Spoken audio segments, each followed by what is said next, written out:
Narito na ang ating mga karagdagan na aabangan sa abot kamay na pangarap. Nakipagkita nga itong si Carlos Benetes dito kay Dax at sa loob sila ng kotse nag-usap. At dahil dito, sinabi naman dito ni Carlos kay Dax ang mga dapat niyang sasabihin kapag nasa korte na sila. At dito nga na sinabi ni Carlos kay Dax na dapat ididiin ni Dax itong si Moira nang sa ganon ay tuluyan na nga siyang mabulok sa kulungan at hindi na nga makakalabas pa. At dito nagtataka itong si Dax na kung bakit gigil na gigil daw itong si Carlos sa galit kay Moira. Di ba magkakapi nga ito? At sumagot itong si Carlos na yun nga ang inakala ni Moira nang sa ganon ay hindi daw sila idadawit ni Zoe silang dalawa sa mga krimen na nagawa dito ni Moira. Kaya mas magandang iisipin nga ni Moira na kakampi itong si Carlos sa kanya. At lalo na't hindi naman pala pwedeng magpiyansa itong si Moira dahil sa kanyang kaso na kinakaharap ngayon. Subalit nakahanap nga ng paraan itong si Moira na kung papaano ipapatumba itong si Dax sa labas. At dito nga na kinausap agad ni Moira itong nagngangalang Ninang. At dito naman na matagumpay ang isang task na inutos na ni Ninang kay Moira na kunin ang mga cellphone na kinumpiska ni Warden.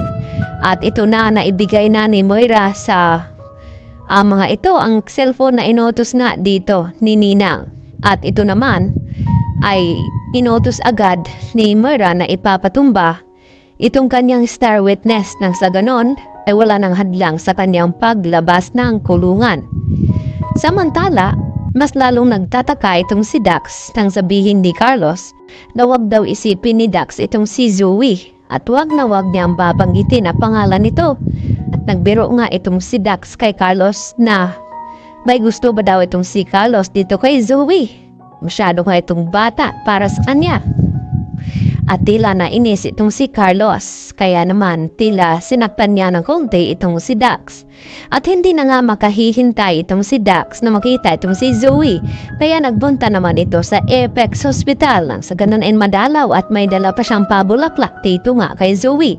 At nagkabongguan naman itong si Dax at Annalyn at dahil hindi nakilala ni Annalyn dahil nakamas nga ito. Subalit itong si Annalyn ay nakilala nga dito ni Dax. At dito na nga dahil lumalala itong hinala ni Giselle ay nagawa niyang pasundan itong si Carlos Benetes kung saan nga ito nagpupunta at dito na kumpirma ng private investigator dito ni Giselle na kumpirmado na nagkikitang palihim itong si Carlos Benetes at ito ngang si Dax at nakumpirma niya ngayon na si Carlos ang traidor at tumutulong upang makalabas nga itong si Dax sa kulungan. At hindi lang iyon dahil inaalam pa ngayon ni Giselle kung ano nga ba ang koneksyon dito ni Carlos kay Moira at lalong-lalo na dito sa star witness na si Dax.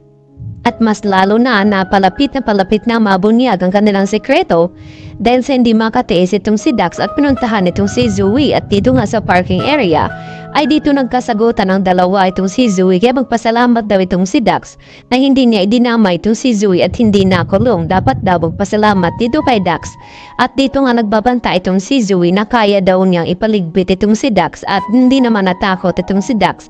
Nasagot-sagutin niya itong si Zoe dahil may malaking utang na loob siya dito dahil hindi niya idinawit ang pangalan ni Zoe sa sinasangkutan ng krimen ng kanyang ina.